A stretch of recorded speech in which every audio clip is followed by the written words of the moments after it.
maldição caiu.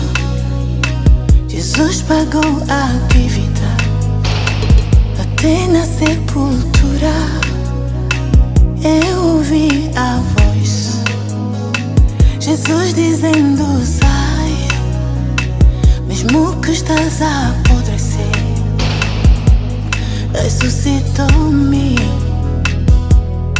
ressuscitou-me.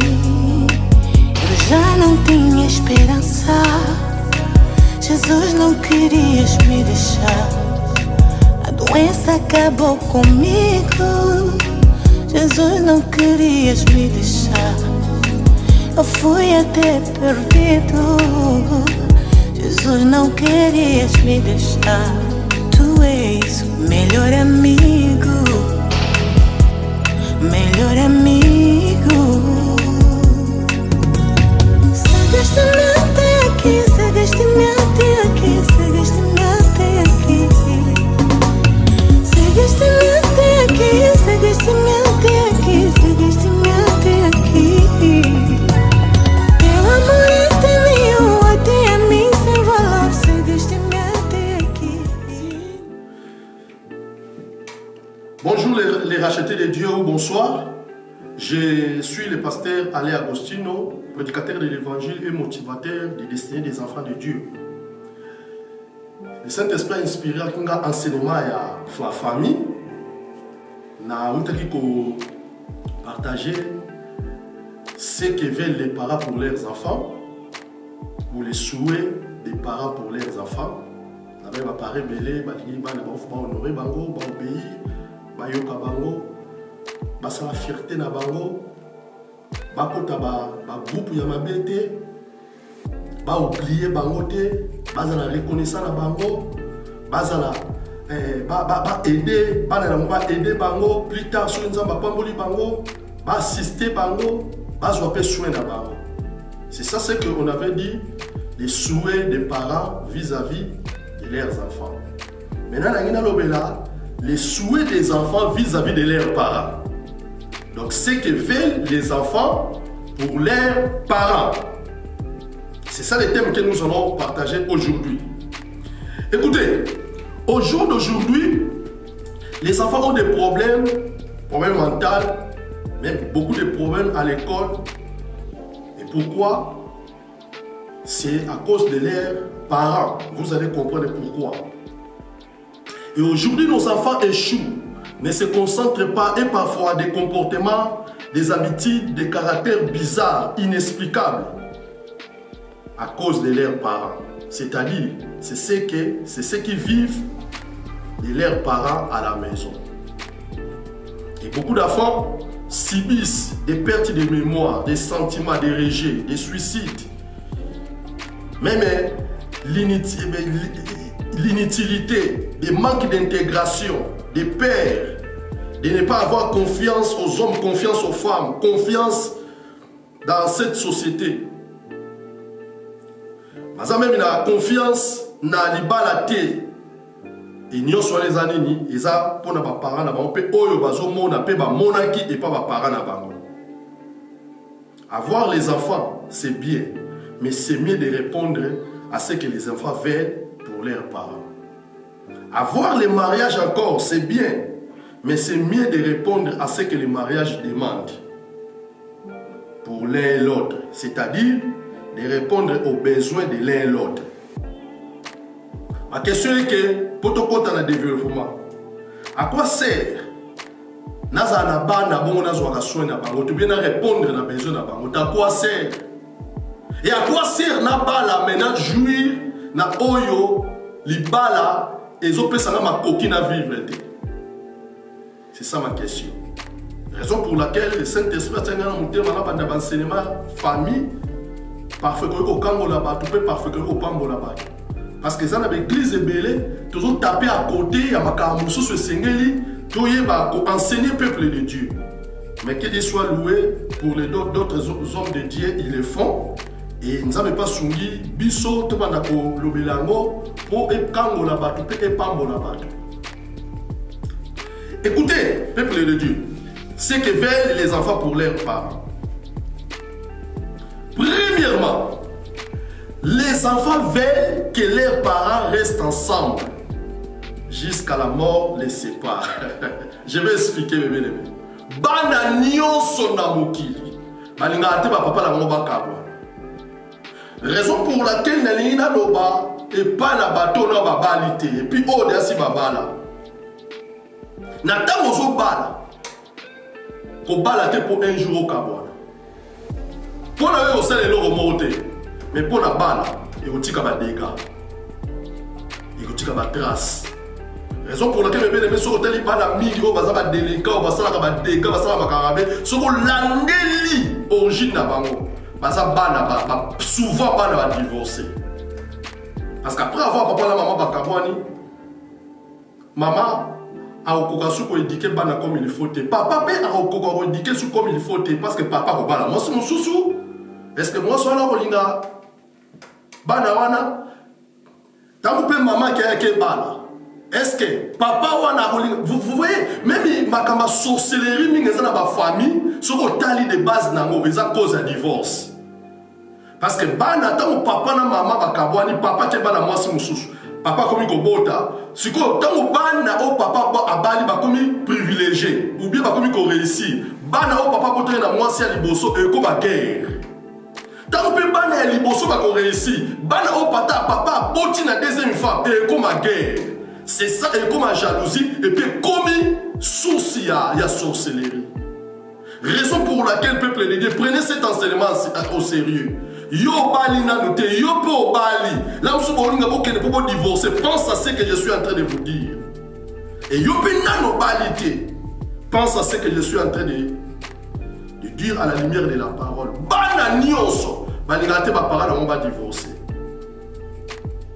Mais balinga ka ba parole on va veiller ensemble avec maman ou papa. Balinga pe ba parole bango. Ba mon mariage na bango, ba mon ba réussite de bango ensemble. Mais au jour d'aujourd'hui, à cause des divorces, moi na bali, papa yete pour papa, maman linga yete bien papa linga yate. Ou papa a kene la mboka mususu, maman pe mboka mususu. Vous voyez? Oh, bana nyonso. Balinga ba papa bango za ensemble, na raison que tant qu'on réussir, ba parade ba mon ensemble réussite na ye. Tant qu'on bala ba parane ba mona réussite, ba parane ba mona même ba koko. Je prie le Seigneur, nzamba sunga, biso nyoso na enseignement.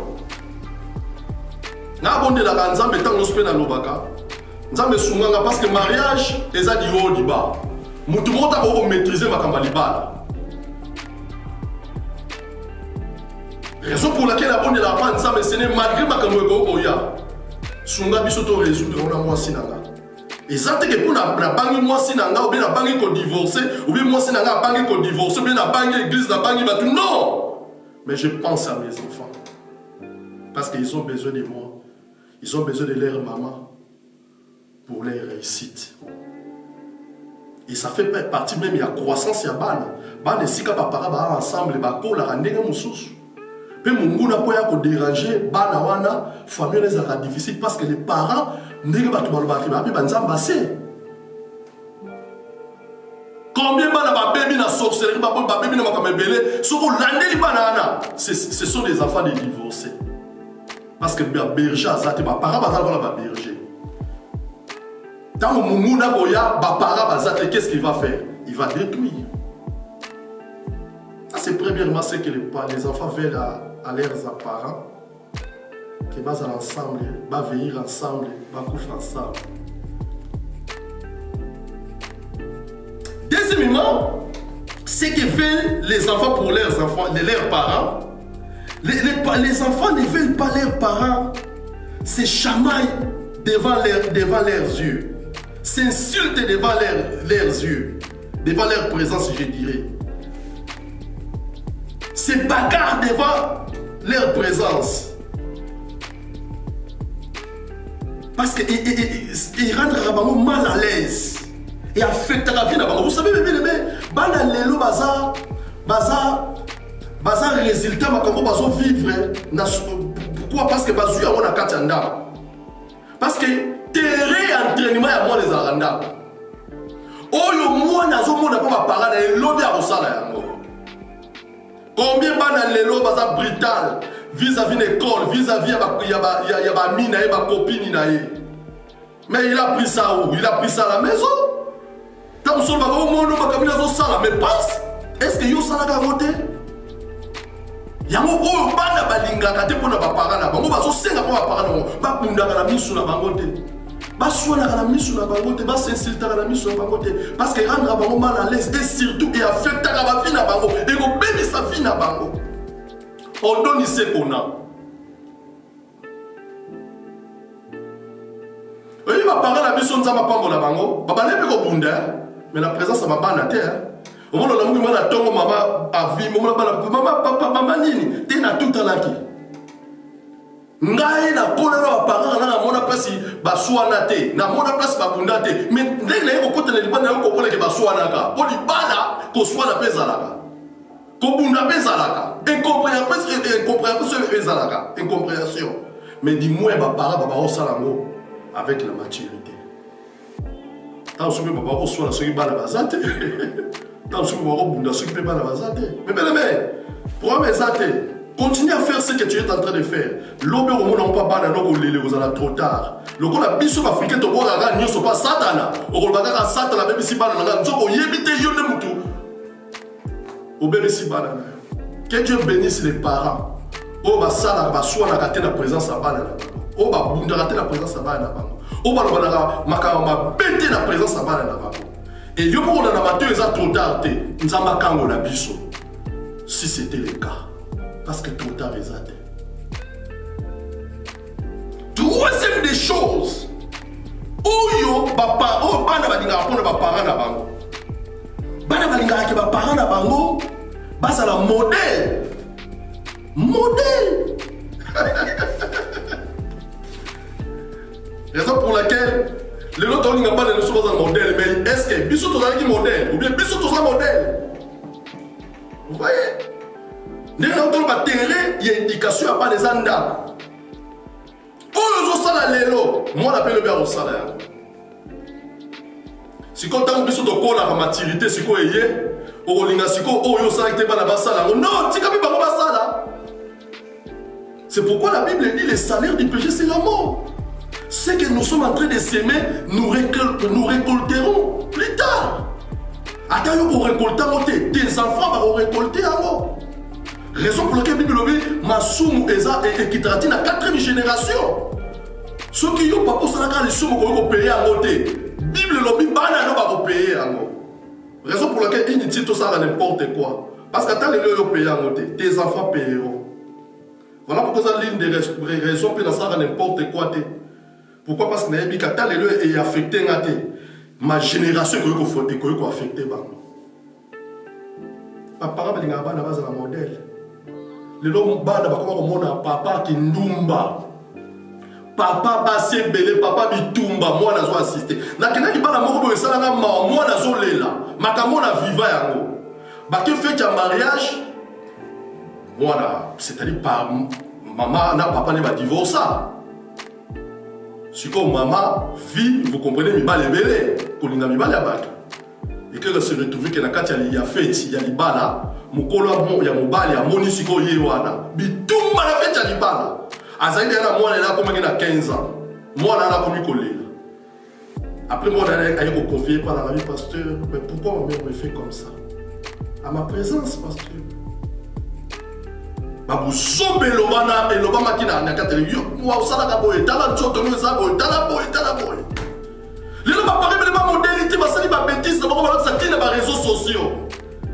Et otika là papa. Ay moi na bo na bulumbu na. Et ok Bible lui moi na bulumbu ba parate. Tous les enfants souhaitent que leurs parents basent à la modèle. Je prie le Seigneur. Nous ambassadeurs sur ma parent modèle. Je prie le Seigneur de tout mon cœur. La hauteur amateur, on a passé dans mon thème, on a volé.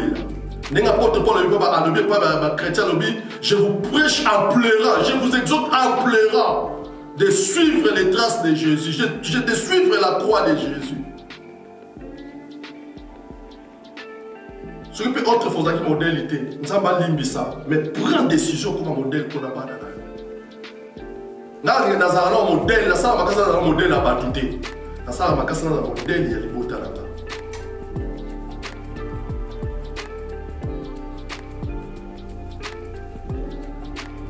Quatrième des choses au bas, c'est pas parents que leurs parents puissent consacrer leur temps pour eux. Les parents vont consacrer pour la bana, temps la bango.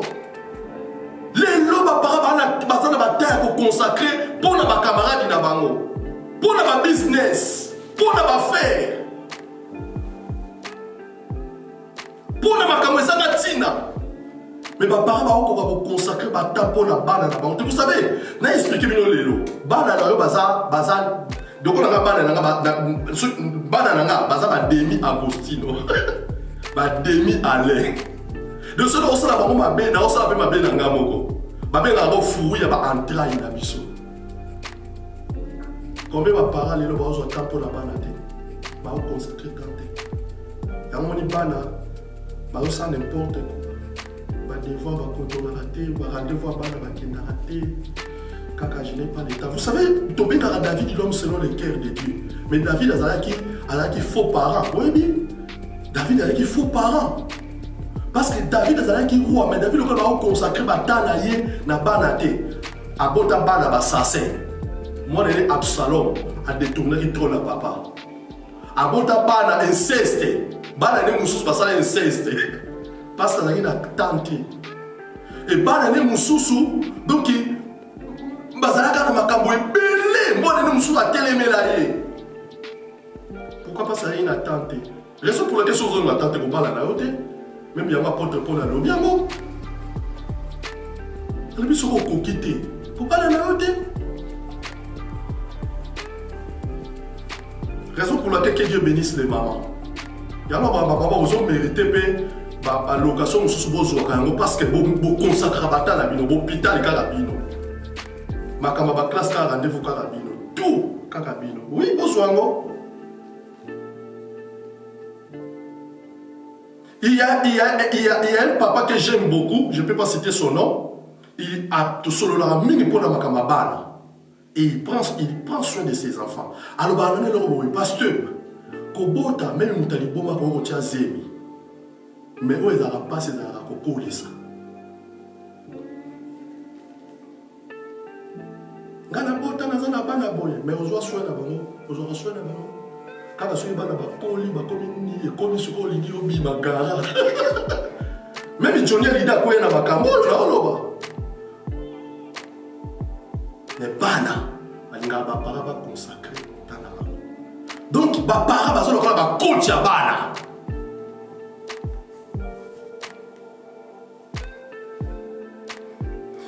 Nako consacrer temps au accompagner bango, au yoka bango et puis au orienter bango.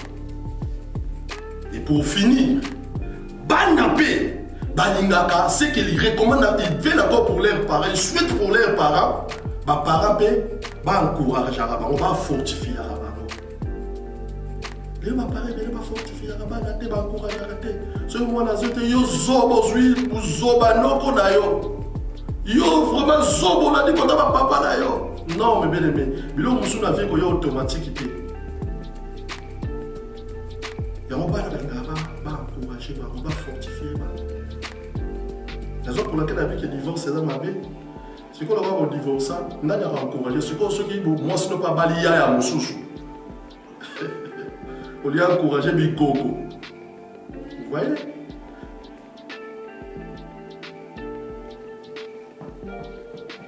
Raison pour laquelle Banebele Bana va blessure intérêt. J'en parlerai de ça. Mais quel que soit loué, Bana Lolengo Nanza mais pas assiste là-bas.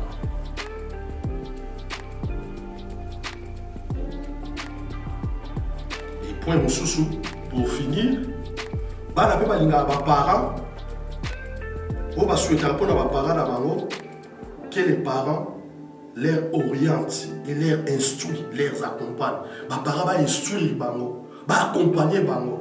Proverbe 22, 6. Je vais lire ces versets. Parce que jusqu'à présent, on n'a pas lu un morceau de l'Écriture. Il faut que nous puissions lire les morceaux de l'Écriture. La Bible dit, Proverbe 22, 6. Instruis l'enfant selon la voie qu'il doit suivre.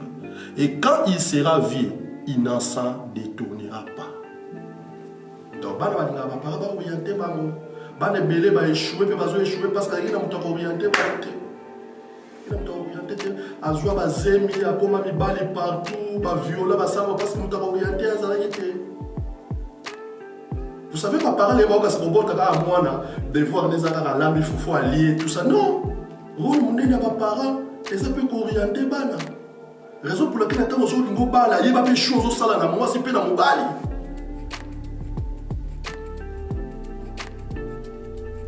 Est-ce que para orientera moi là, orientaka indi. Moto koso ya moi na zo bina banzembo mokili c'est bon, je m'excuse hein. Moi na koli, le moi na comme danseuse comme kolela. La vie danseuse c'est ma bête mais actuellement la bambo comme son danseuse à la portée de tout le monde, vous le savez. Non, que le Seigneur nous aide. Et tant que parents, c'est une sagesse, intelligence, tout orienté mal à la mission. Combien de gens nous parlent maintenant de sa mission? Mais c'est la même manière de pas nous orienter.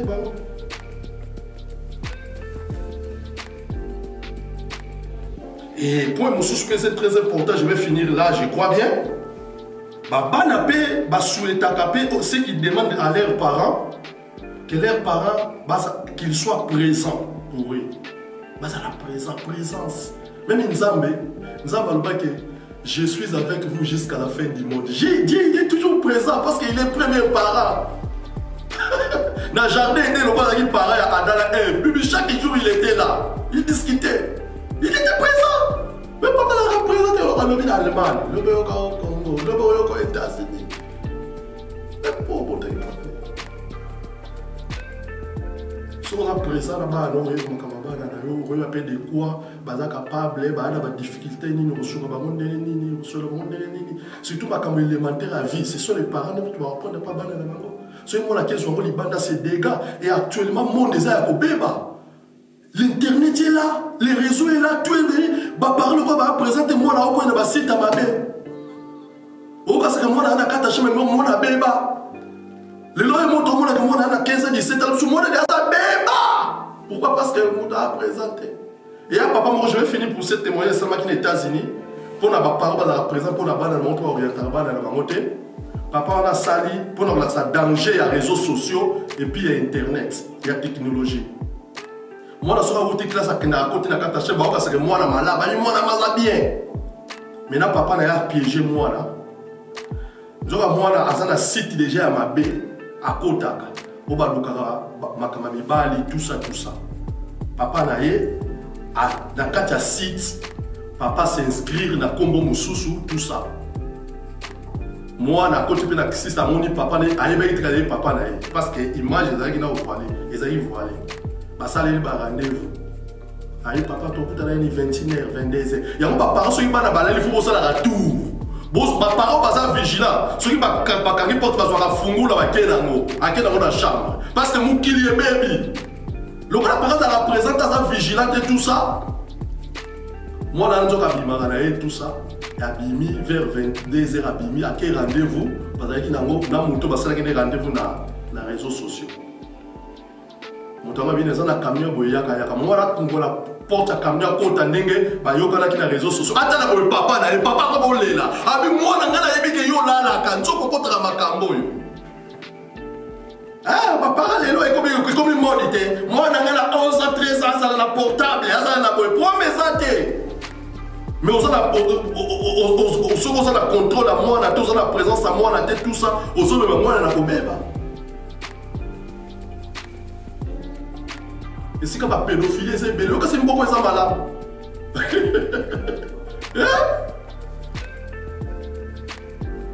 Voilà, je m'arrête là aujourd'hui. C'était à vous, votre ami Agostino Manuel, prédicateur de l'évangile et motivateur des destinées des enfants de Dieu. Que Dieu vous bénisse. À la prochaine.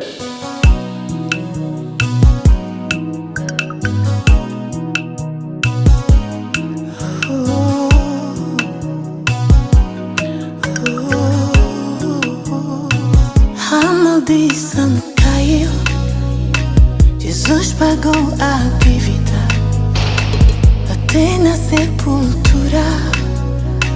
Eu ouvi a voz Jesus dizendo sai, mesmo que estás a apodrecer.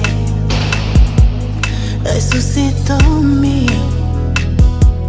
ressuscitou-me. Eu já não tinha esperança. Jesus, não querias me deixar. A doença acabou comigo. Jesus, não querias me deixar. Eu fui até perdido. Jesus, não querias me deixar. Tu és o melhor amigo, melhor amigo.